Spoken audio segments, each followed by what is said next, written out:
So many things on Facebook Shorts and Reels just make so little sense. Often it's due to the hype motivating them to do these stupid snaps for inspiration. But it's all too easy to take a little bit of information and take it way too far because you're not considering the alternatives and what others might say and only want the attention for yourself. This happens a lot with many things, from flat earth to biblical denouncers, from film theories all the way to biblical views. So, having seen so many of them just have my head raging, I feel it's time for me to just take the software I've got and do short reviews on the reels and shorts and explain what they're all about and why some of them are just rubbish. It's going to be interesting series, but I know full well I'm going to get slammed for being hypocritical because surely many of my studies go along the same reasons. Taking bits of information and just blowing them up. So how does this differ from these online content makers? Well, there's a reason why I call my studies experimental theology, because it's actively testing different ways of viewing the Bible and the actions of God in this world. The whole point of experimentation, after all, is to try and try something new and see if it works. Or just test something that could potentially be the right answer. For all we know. That's why we have experimental archaeology with Mike Loads, where he tests chariots, spearfighting techniques, all that sort of thing, just to see how well it could have been done and see what it was like in those times. Just because it doesn't always work doesn't mean it makes it inherently incorrect. Todd's Workshop and Todd Cutler.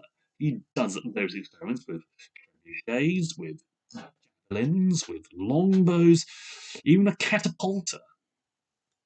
So he's got a lot of things on his plate. He's testing them out, seeing if they work or not,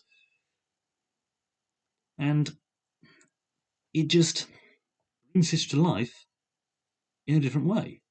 Even more concrete things in history we know about.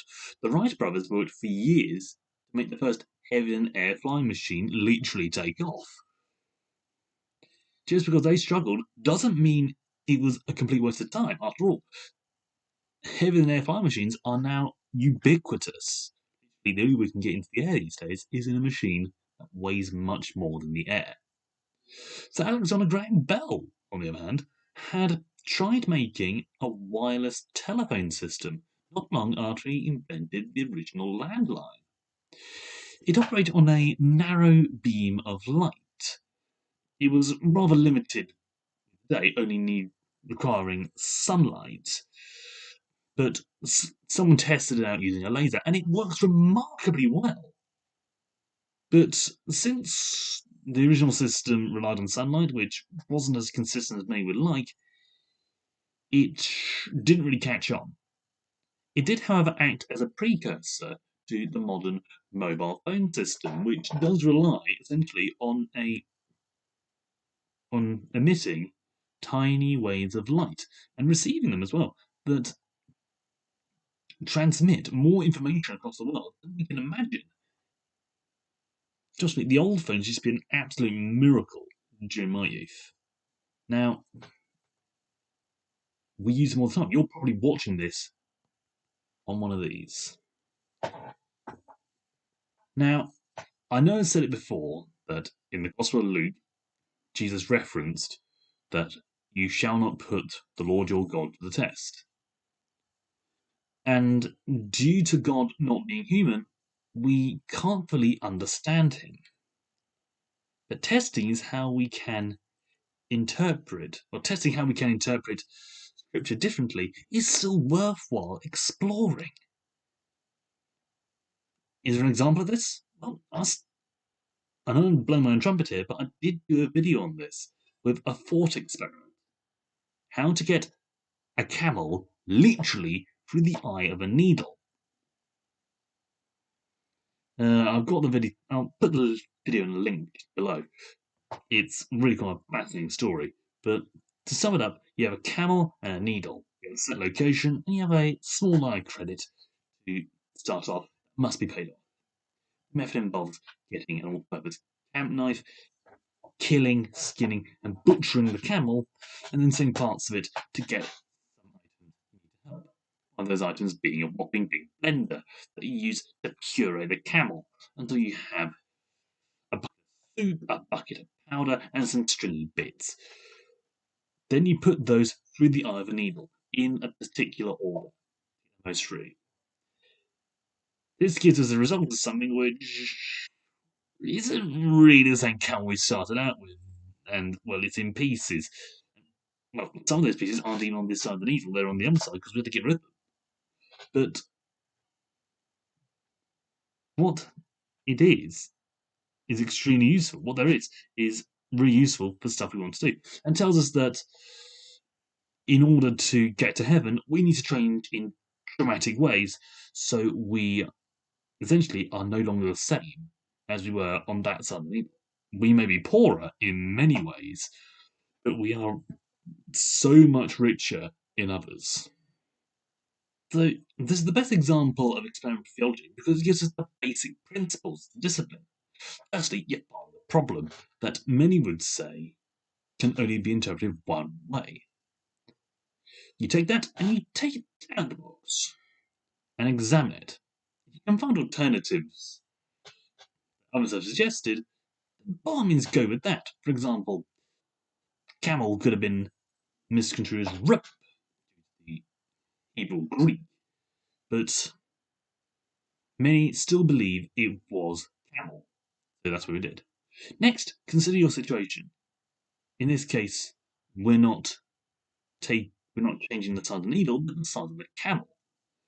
And we're taking that and putting it in another box, since we don't give it any boundaries in terms of practicality, history, or scripture.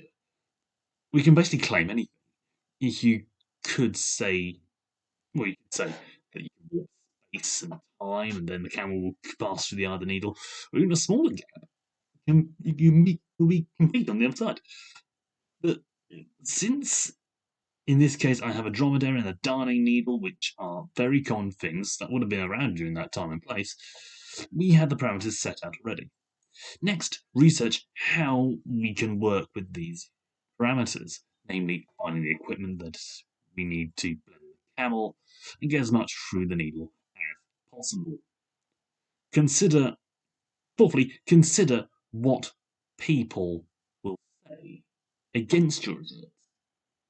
If you just there to prove you can put the camel through the eye of the needle and nothing else, then you're just wasting brain cells that could be used in your taxes, which I really should be doing right now myself. But by the by, in this case, we have less of a camel on the other side than we did on the original. And these are in its constituent parts. So, in short, we don't really have a camel that can be used as a camel anymore. Is it still a camel? It's a hypothetical question. And to be honest, only a hyper vegan animal lover who's been tied to a chair and forced to watch the whole procedure would say, yeah, it still is a camel. You murderer, give me that knife, I'm going to gut you. Lastly, consider what the results teach you. If your only purpose is to cause chaos by throwing a new perspective into the mix, you're not really helping clear the waters. You're making them muddier. Just saying you can put a camel through the eye of a needle doesn't help us much. Instead, we need to consider what the result can teach us. we're already established that the camel isn't exactly capable of camelling, because it won't be walking miles across the desert, carrying magi from the Far East, or getting on its knees before anyone, man or God. But we've also left quite a bit of it behind, so we can't get that back. If we follow the method that I put out, we have a bucket full of meat that could be cooked into a rich stew, a bucket of bone meal that can be used to fertilise the garden, we've got rawhide and sinew that can be used to tie things together, and we've got some camel hair thread that can be used to sew things together. This teaches us that to get to heaven, we had to be broken down and torn apart, losing parts of ourselves along the way. We all have traits that should never be brought before God. But He already knows about them. We can afford to lose them and make what's left into something far more usable on the other side than the one purpose we think we have. You may say, how does this apply to the rich man? Well, a rich man has a lot of stuff, which means you can afford to lose a lot of it. Now, I know some of you might think people do this all the time and give us alternative views. This is true, but I've seen them do similar things but miss out some very important steps. There was one chap who was shared a couple of times on Facebook, and I think he took one idea way too far. It all started when he visited Jerusalem to the Roman ruins, where he visited an old Roman bathhouse, an old public bathroom. There he had the tour, where he was shown the long latrines, where he was shown the gutter that was often full of salt water or vinegar, and shown the sponge on a stick. I can't for the life of me remember to pronounce it, so quite a few of the Latin terms escape me. But this was simple sponge on a length of wood that they'd use to clean themselves, rinse it in the bucket, and then leave it there for the next person. It was a bring all, share all. You didn't bring your own. This reminded him of another sponge on a stick in vinegar, was mentioned in the Bible. He mentioned in John.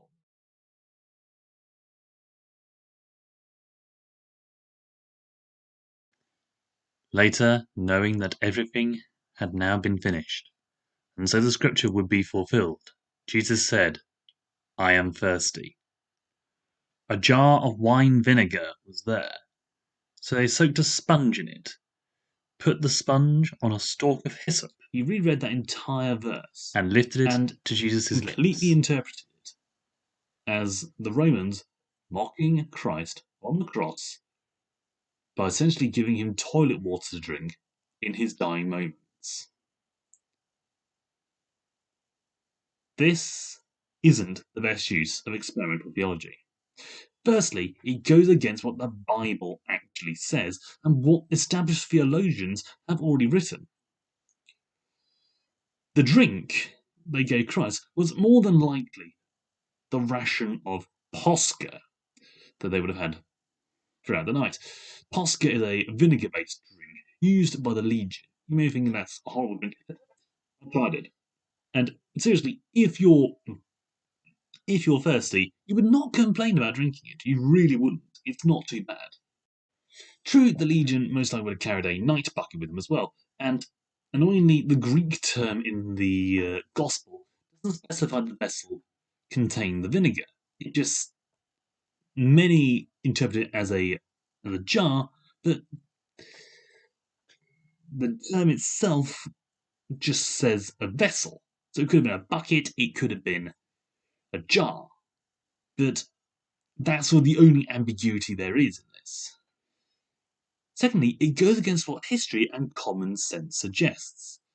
This was, after all, long after Emperor Marius reconstructed the Roman army to carry its own supplies. They were known as Marius's mules. Most soldiers carried their own crossbeef with their equipment, all their personal stuff. And every single tent group, known as I'm going to butcher this pronunciation, I know it is, a contubininium,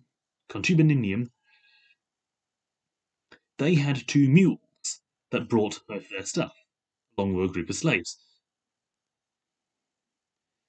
So, this would have included a bucket, a wicker basket, an entrenching tool, and quite possibly their ration, a posca in a jar.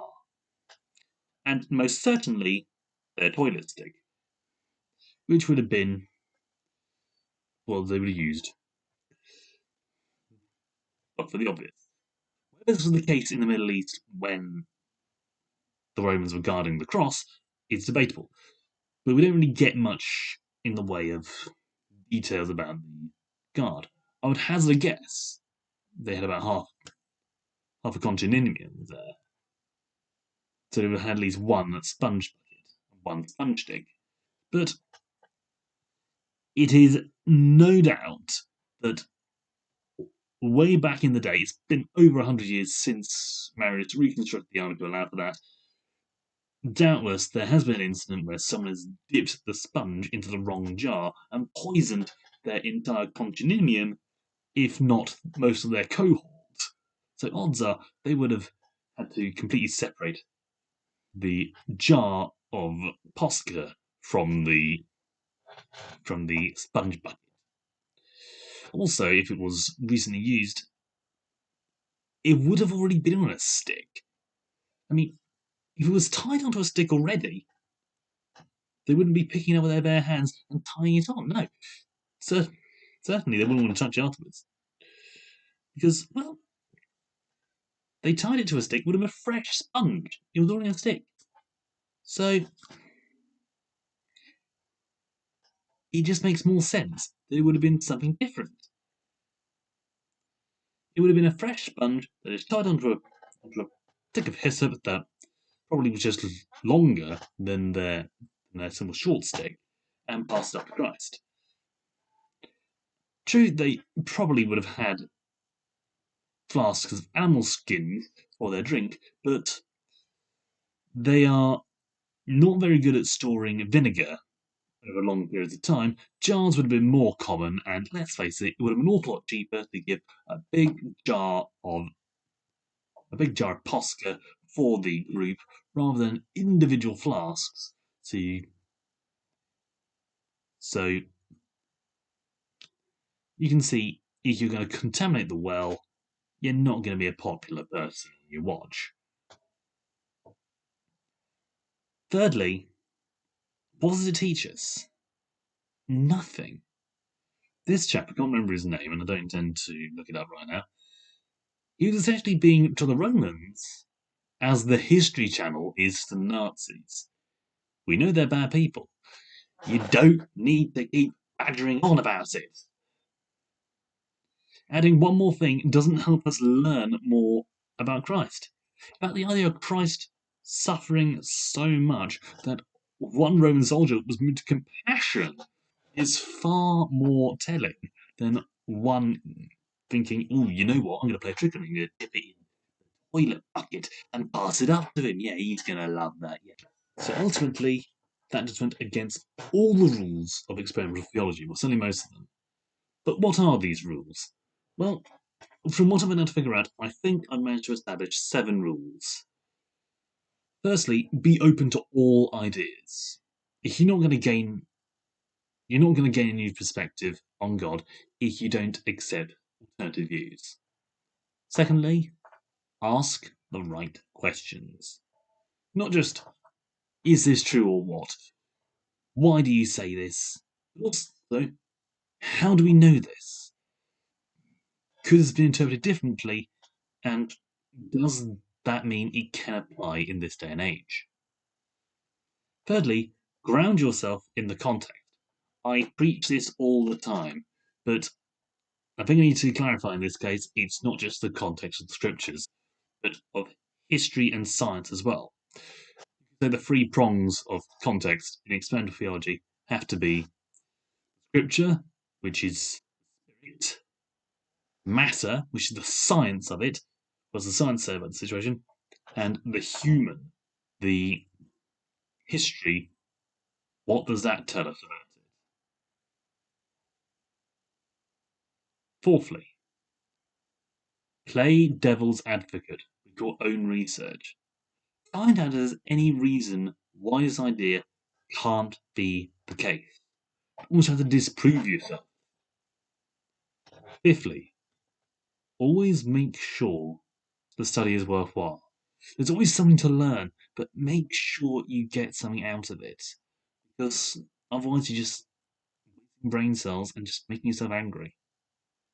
I will admit some of my more open declarations have not followed these rules, and some things can only be discovered after the fact, particularly when one corrects you on something that can be considered previously unknown information. And for that, the sixth rule is always be ready to admit you are wrong. By all means, defend your position, point out inconsistencies in theirs, but if you're not prepared to concede that you may have gotten your information wrong and can find an alternative solution to the problem, you're just burying your head in the sand. This can lead to some savage debates that don't always get resolved in an amicable fashion. Which leads me to the seventh and final rule: be respectful. Does not mean stop arguing with them, doesn't mean stop asking them questions. It means be polite, calm, and understanding. That's always the best course of action. Never ever insult someone for their beliefs.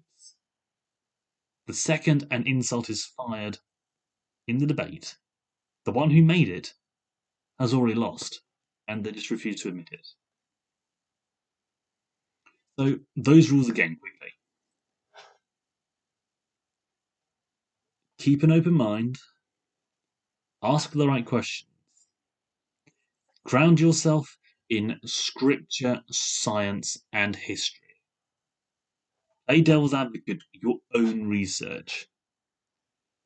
Always seek an answer for a lesson, not just to prove a point.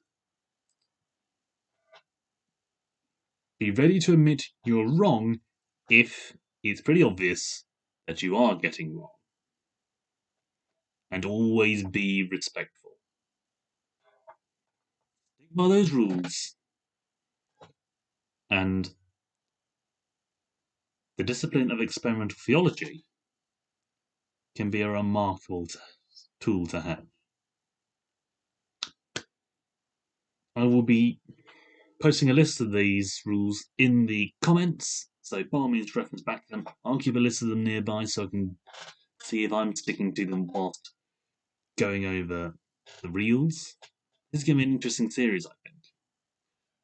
I will get back to other series that I've missed, namely the going over of alternative channels that do religion-based stuff.